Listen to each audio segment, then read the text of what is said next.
બધાને ભીખુભાઈ ખુમણના રામ રામ.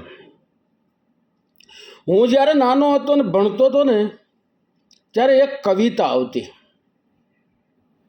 કે એક ઊંટ આમ વિવો જાય છે અને એણે વાઘને જોયો અને કીધું કે વાઘ તારે તો નખ વાંકા છે.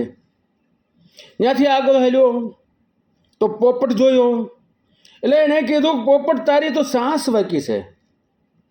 ત્યાંથી આગળ હાલ્યો તો એણે ભેંસ જોઈ અને એણે કીધું ભેંસ તારા તો સિંગ વાંકા છે. અને ત્યાંથી આગળ હાલ્યો તો કૂતરાને જોયો અને એણે કીધું કૂતરા તારી તો પૂંછડી વાંકી છે. અને આમ જા આગળ હાલ્યો તો એને માણસને જોયો અને માણસને જોઈને એને કીધું કે માણસ તારી તો મૂછ વાંકી છે. આવી રીતે જે વાત કરે છે તો એ તમામ શિયાળ જોવે છે અને શિયાળે કીધું કે ઊંટભાઈ તમે તો જુઓ તમારા તો 18 વાંકા છે. એવી જ અટાણે પરિસ્થિતિ સર્જાણી છે. આજે આંદોલન કરે, આંદોલનનો કરવા જ જોઈએ, કારણ કે ભૂલ થાય તો કાન પકડવો જોઈએ. કોઈ પણ સત્તાધીશ ભૂલ કરે તો એને ભૂલ સુધારવા માટે આંદોલન કરવું જોઈએ. એમાં કાંઈ ખોટું નથી, આંદોલન કરવું જ જોઈએ. પણ હરેક વસ્તુની માલપા, હરેકમાં મર્યાદા હોય, એની લિમિટ હોય, એનું કાંઈક લક્ષ્મણ રેખા હોય. તમે રોડ ઉપર જતા હો અને તમારી સાઈડમાં જ તમારે હાલો નહીં અને લીટો વટીને ઓલી બાજુ જાઓ એટલે એક્સિડન્ટ થાય. તમે તમારા મા બાપ કે કોઈ પણ વડીલોની મર્યાદા મૂકી દો એટલે ઘર્ષણ થાય અને થાય. તો આ લોકો જે આંદોલન કર્યું એની માલપા જે હજી કુંભા ફૂલ કહેવાય, કુંભા છોડ કહેવાય, એવા બાળકોને, અને એ બાળકોને એટલું બધું ઝેર ભરી અને એની પાસે એવી ખરાબ ગાયું બોલાવડાવ્યા. આ વિડીયો જોઈએ તો આપણને પણ ખૂબ ક્રોધ આવે. એવી વાત કે જે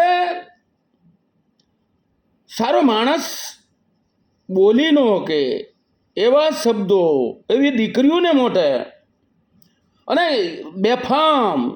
બેફામ જેવી આપણે કોઈથી સાંભળ્યું ન હોય એવું ગયું. નાના બાળક પાસે એવા સડાવીને મોકલે.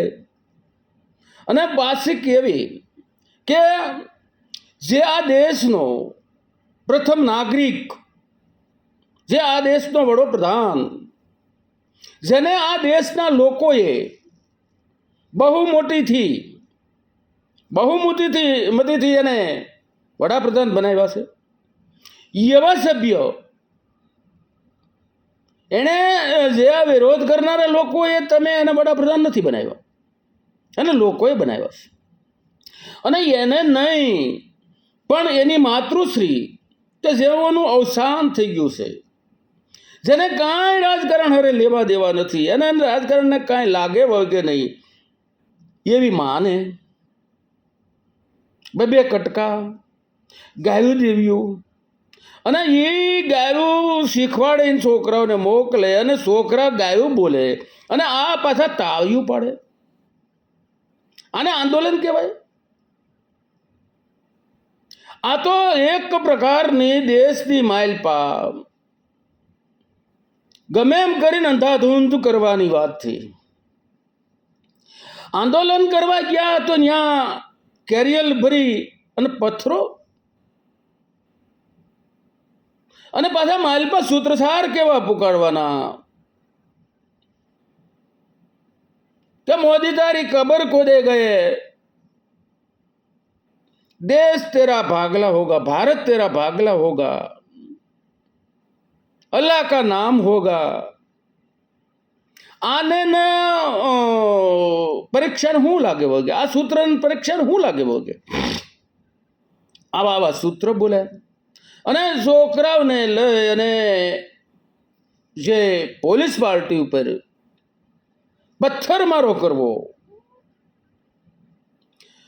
પોલીસ પાર્ટી ઉપર પથ્થરમારો કરવો એટલું નહીં, એના વાહનો જગવી દેવા, એના વાહનો ઊંધા નાખી દેવા, રાષ્ટ્રની સંપત્તિને નુકસાન કરવું, એ કેટલી હજી સારું કહેવાય. અને આ તોય છતાં કે તમે અમારી ઉપર લાઠીચાર્જ કર્યો, તો પોલીસ પાર્ટીને હું હાથ અદબવાને ઊભું રહેવું કે હાલો અમને તમે મારો, તમે સંસદની માઇલ પર વ્યાદ આવો, સંસદની માઇલ પર તોડફોડ કરો, એવી છૂટ દેવી. અને ન્યા લગી કે સંસદની માઇલ પર પોતે સંવિધાનની બુકને નીચે નાખીને એની ઉપર પગ દેવો, આ કેટલી હદી. અને હું તો એમ કહું છું કે જો આપણે કોઈ પણ જીત મેળવવી હોય, તમારે ભાઈઓ જીત મેળવવી હોય, તો માણસોને પહેલા તો એનો વિશ્વાસ જીતવો પડે, માણસોના મન જીતવા પડે. અને માણસના મન જીતી જાઓ એટલે ઓટોમેટિક તમારી જીત થાય. મત માંગવાના ન હોય, મત તો માણસો આપી દે. મત તમે માંગવા નહીં કહો ને ગમે એટલા પગે પડો ને તમે કહો કે અમારી આબરૂ રાખી લ્યો ને તમે કહો કે અમને કોઈ પણ હિસાબે અમને મત દેજો, દિવસમાં 10 ફેરું જાઓ, તો એમ લોકો મત ન આપી દે. લોકોને કહેવા ન જવું પડે કે તમે મને મત દેજો, કારણ કે એના મન તમે જીતી લીધા હોય, એને વિશ્વાસ હોય કે આ માણસ આવશે તો ખોટું નહીં કરે, આ માણસ આવશે તો ગામ હોય તો ગામ, જિલ્લા હોય તો જિલ્લા, રાજ્ય હોય તો રાજ, રાષ્ટ્ર હોય તો રાષ્ટ્ર, એનો વિકાસ કરશે. આ તો તમે એવા જ સૂત્રસાર કરો કે અમે દેશના ટુકડા કરી નાખશું, અમે કોમવાદ ફેલાવશું, એવા વિખવાદ કરવા. અને આ માટે તો આમ કેમ જીત થાય? તો મારી તો તમામ ભાઈઓને, જે પક્ષ હોય વિપક્ષ હોય, મારે કોઈ લેવા દેવા નથી, પણ મારી વિનંતી એટલી છે કે જો તમારે જીતવું હોય તો પ્રથમ માણસોને મન જીતો, માણસોને વિશ્વાસ દેવરાવો કે અમે જીતશું તો આવો વિકાસ અમે કરશું, અમે દેશને આગળ લાવશું, અમે રોજગારીના આવા સાધનો ઊભા કરશું. એવા હાસ્યા વચનો દઈ અને વિશ્વાસ જીતી લ્યો તો તમને કોઈ નહીં હરાવી શકે. અને જો આવા નવા ડંગા કરશો, આવું નવું કરશો તો કોઈ દિવસ તમે જીતી નહીં શકો.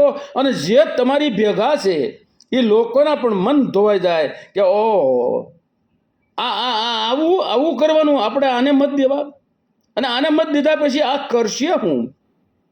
આ માટે હું તો વિનંતી કરું છું કે તમારે કરવા જ જોઈએ, વિરોધ કરવો જ જોઈએ, આંદોલન કરવું જોઈએ, પણ આંદોલનની પણ મર્યાદા હોય તો મર્યાદામાં રહી અને આવું કરજો એવી મારી વિનંતી છે. અને તો તમે જીતશો એ પણ હું તમને આશા દઉં છું અને તમને કહું છું કે તમે જીતશો. જય માતાજી, જય